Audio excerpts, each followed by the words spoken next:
Clip number 831۔ اس clip میں قرآن پاک کی سورہ طٰہٰ کی آیت نمبر 108 سے 109 تک کی تلاوت، ترجمہ اور تفسیر قرآن صراط الجنان آپ سماعت فرمائیں گے۔ بسم اللہ الرحمن الرحیم۔ ترجمہ: اللہ کے نام سے شروع جو نہایت مہربان رحمت والا ہے۔ یومئذ یتبعون الداعی لا عوج لہ وخشعت الاصوات للرحمن فلا تسمع الا ہمسا۔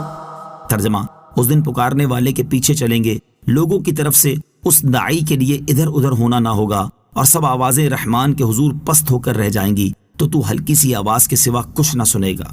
یومئذ یتبعون الداعی، اس دن پکارنے والے کے پیچھے چلیں گے۔ ارشاد فرمایا کہ جس دن پہاڑ ریزہ ریزہ کر کے اڑا دیے جائیں گے، اس دن لوگ قبروں سے نکلنے کے بعد پکارنے والے کے پیچھے چلیں گے، جو انہیں قیامت کے دن موقف کی طرف بلائے گا اور ندا کرے گا، رحمان عز و جل کے حضور پیش ہونے کے لیے چلو۔ اور یہ پکارنے والے حضرت اسرافیل علیہ السلام ہوں گے۔ لوگ اس بات پر قادر نہ ہوں گے کہ وہ دائیں بائیں مڑ جائیں اور اس کے پیچھے نہ چلیں، بلکہ وہ سب تیزی سے پکارنے والے کے پیچھے چلیں گے، اور اس دن سب آوازیں رحمان کے حضور ہیبت و جلال کی وجہ سے پست ہو کر رہ جائیں گی، اور حال یہ ہوگا کہ تو ہلکی سی آواز کے سوا کچھ نہ سنے گا۔ اس کی کیفیت کے بارے میں حضرت عبداللہ ابن عباس رضی اللہ تعالیٰ عنہما نے فرمایا، وہ ہلکی سی آواز ایسی ہوگی کہ اس میں صرف لبوں کی جنبش ہوگی۔ یومئذ لا تنفع الشفاعة الا من اذن له الرحمن ورضی له قولا۔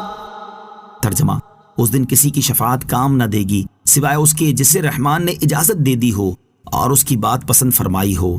یومئذ لا تنفع الشفاعة، اس دن کسی کی شفاعت کام نہ دے گی۔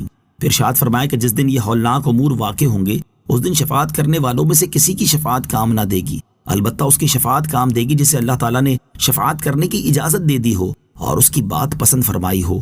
اہل ایمان کی شفاعت کی دلیل علامہ علی بن محمد خازن رحمۃ اللہ تعالی فرماتے ہیں، یہ آیت اس بات پر دلالت کرتی ہے کہ قیامت کے دن مومن کے علاوہ کسی اور کی شفاعت نہ ہوگی، اور کہا گیا ہے کہ شفاعت کرنے والے کا درجہ بہت عظیم ہے، اور یہ اسے ہی حاصل ہوگا جسے اللہ تعالیٰ اجازت عطا فرمائے گا، اور وہ اللہ تعالیٰ کی بارگاہ میں پسندیدہ ہوگا۔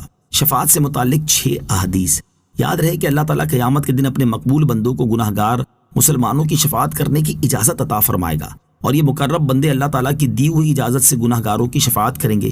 اس مناسبت سے یہاں شفاعت سے متعلق 6 احادیث سماعت فرمائیں۔ مسلم شریف کی حدیث حضرت ابو ہریرہ رضی اللہ تعالیٰ عنہ سے روایت ہے، رسول کریم علیہ السلام نے ارشاد فرمایا، میں قیامت کے دن حضرت آدم علیہ السلام کی اولاد کا سردار ہوں گا، سب سے پہلے میری قبر کھلے گی، سب سے پہلے میں شفاعت کروں گا، اور سب سے پہلے میری شفاعت قبول کی جائے گی۔ حدیث نمبر 2، ترمذی شریف کی حدیث حضرت عبداللہ ابن عباس رضی اللہ تعالیٰ عنہما سے روایت ہے، چند صحابہ کرام علیہم رضوان نبی اکرم علیہ السلام کے انتظار میں بیٹھے ہوئے تھے، اتنے میں آپ علیہ السلام تشریف لے آئے۔ جب قریب پہنچے تو صحابہ کرام علیہم رضوان کو کچھ گفتگو کرتے ہوئے سنا۔ ان میں سے بعض نے کہا، تعجب کی بات ہے کہ اللہ تعالیٰ نے اپنی مخلوق میں سے حضرت ابراہیم علیہ السلام کو اپنا خلیل بنایا۔ دوسرے نے کہا، یہ حضرت موسیٰ علیہ السلام سے اللہ تعالیٰ کے ہم کلام ہونے سے زیادہ تعجب خیز تو نہیں۔ ایک نے کہا، حضرت عیسیٰ علیہ السلام اللہ تعالیٰ کا کلمہ اور روح ہے۔ کسی نے کہا، حضرت آدم علیہ السلام کو اللہ تعالیٰ نے چن لیا۔ حضور پرنور علیہ السلام ان کے پاس تشریف لائے، سلام کی اور فرمایا، میں نے تمہاری گفتگو اور تمہارا تعجب کرنا سنا کہ حضرت ابراہیم علیہ السلام خلیل اللہ ہیں، بے شک وہ ایسے ہی ہیں۔ حضرت موسیٰ علیہ السلام نجی اللہ ہیں، بے شک وہ اسی طرح ہے۔ حضرت عیسیٰ علیہ السلام روح اللہ اور کلمت اللہ ہے، واقعی وہ اسی طرح ہے۔ حضرت آدم علیہ السلام کو اللہ تعالیٰ نے چن لیا، وہ بھی یقیناً ایسے ہی ہیں۔ سن لو، میں اللہ تعالیٰ کا حبیب ہوں اور کوئی فخر نہیں۔